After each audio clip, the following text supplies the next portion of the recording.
안녕하세요.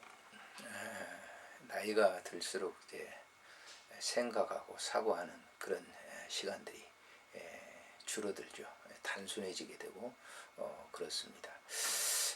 그리고 나이가 이렇게 들게 되면 뭐 세월이 그렇게 시간이 빨리 흘러가는지 참 종잡을 수가 없어요. 시간은 그 시간인데 사실 우리가 생각하는 것에 의해서 그렇게 시간이 굉장히 빨리 가는 것이죠. 그래서 오늘은 이제 209번째 책을 소개하는데요. 나이 들수록 왜 시간은 빨리 흐르는가 라고 하는 이 책입니다. 이 책은 굉장히 좀 인문학적 그리고 철학적 그런 사고를 가져야 읽을 수 있는 그런 책입니다. 조금 굉장히 딱딱하고 우리가 읽기에는 좀 거북한 그런 책인데요. 그렇지만 이런 책도 한번 읽어보는 것들이 굉장히 중요할 것 같습니다. 이 책은 이제 다우베 트라이스마라고 하는 분이 썼는데요. 네덜란드 그로닝겐 대학 심리학 학사 교수고 기억의 이유에 대해서 발표를 해서 국제적으로 매우 호평을 받았습니다.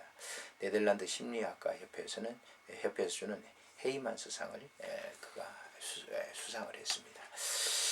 이 책을 보게 되면 이제 차례 기억은 마음 내키는 곳에 들어눕는 개와 같다. 어둠 속의 성광, 최초의 기억들, 냄새와 기억, 어제의 기록, 내면적인 성광의 전구. 기억은 왜 거꾸로 돌리기가 안 되는가? 푸네스와 세라세스푸스키의 절대적인 기억력, 결함 2점, 사방증후군, 그랜드 마스터의 기억, 톤 세이브란드스와의 대화, 외상과의 기억, 덴냐 루크의 사례, 리하르트 바그너와 안나 바그너의 45년의 결혼 생활, 우리가 몰고 다니는 달가령 거울 속에서 데자부 현상에 대해서, 요즘 그 데자부 현상에 대해서 참 말이 많습니다만 그런 문제를 이렇게 다루고 있어요.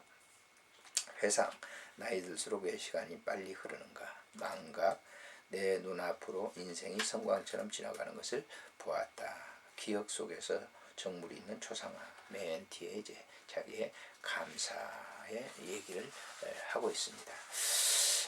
물론 이 책을 읽으면서 이제 우리가 나이가 들수록 시간은 굉장히 이제 빨리 흘러간다 이렇게 생각을 합니다만은 사실 그런 어떤 시간적이라고 하는 것은 인간이 만들어놓은 인간의 지식 안에 들어있는 우리가 하루에 이 지구에 사는 사람들이 24시간이 하루라고 하는 그런 시간 개념 속에 만들어 놓았기 때문에 그런 것이 우주적으로 본다고 하면 이 시간의 개념이라고 하는 것은 의미가 없는 것이죠.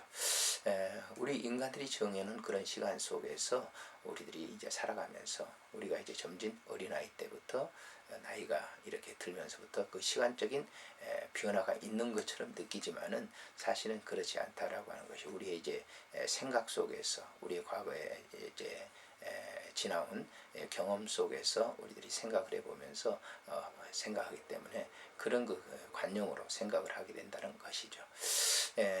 이 책은 아닙니다만은 다른 책에서 읽은 것입니다만은 어린 시절에는 이제 강물이 이제 흘러가는 그 강둑을 갖다 쭉 가는데 달려갔을 때 강물이 굉장히 천천히 흐르는 것처럼 생각을 하죠.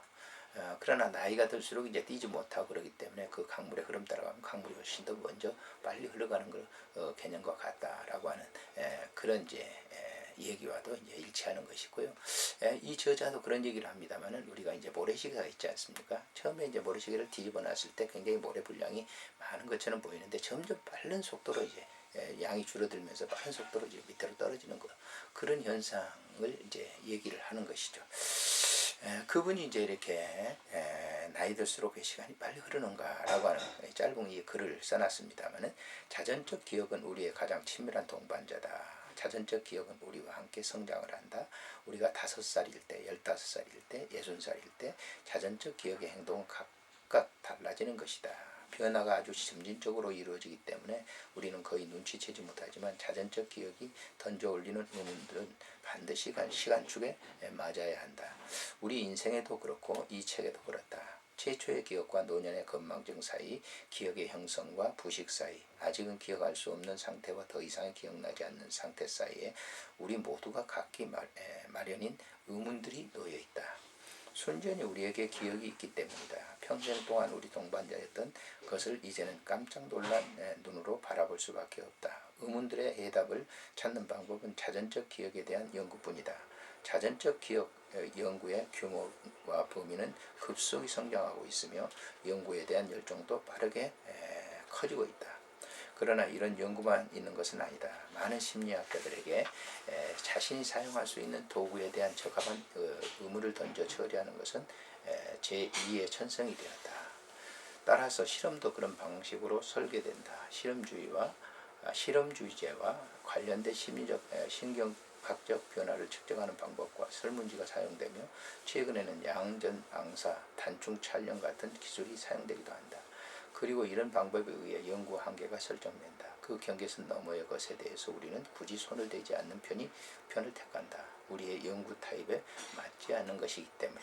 적어도 그것이 우리가 처음에 보인 반응이었다. 나이 들수록 왜 시간이 빨리 흐르는가 하는 그런 반응에 저항하려는 시도다.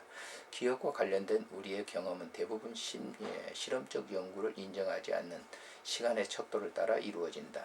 이 어떤 현상은 기록이 불가능할 만큼 금방 휙 스쳐버리기도 하고 데자부 현상이 갑자기 나타나기도 한다. 자신이 데자부 현상을 경험하고 있음을 깨달음을 무렵이면 언젠가 경험한 일을 되풀이하고 있는 것 같다는 느낌을 이미 사라진 후에 느끼게 된다.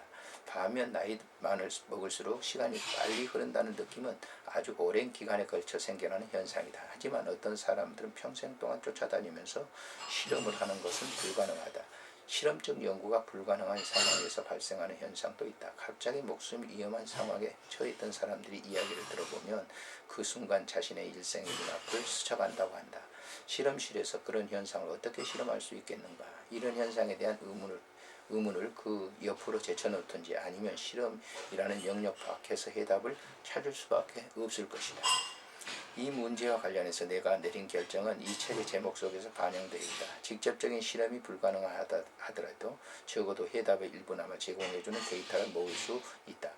때로는 심리학적으로 해답을 찾을 수 있는 경우도 있다. 지금까지 신경학자와 정신의학자들, 작가와 시인, 생물학자와 생리학자, 역사가, 철학자들이 기억에 관한 글을 쓴 바 있다. 때로는 연구 결과가 당시 심리학 범위에 뛰어넘는 경우도 있다. 또한 에빙하우스 이전의 학자들의 개인적인 경험과 관찰 외에 자료가 없고 그때까지 밝혀진 지식도 없으므로 현대 연구 프로그램에서는 더 이상 문제가 되지 않는 의문에 대한 글을 썼다. 책을 처음에 손에 들었을 때 독자와 저자는 서로 반대 방향을 향하고 있다. 독자에게 책은 이미 미래의 존재이고 저자에게 책은 이미 과거의 것이 된다. 내게는 과거된 책을 돌아보며 나는 이 책의 예방하우스보다 콜튼 정신을 더 많이 따랐으며 과거 연상들로 인해 심리학적 초창기 시절을 자주 생각하게 되었음을 알 수 있다.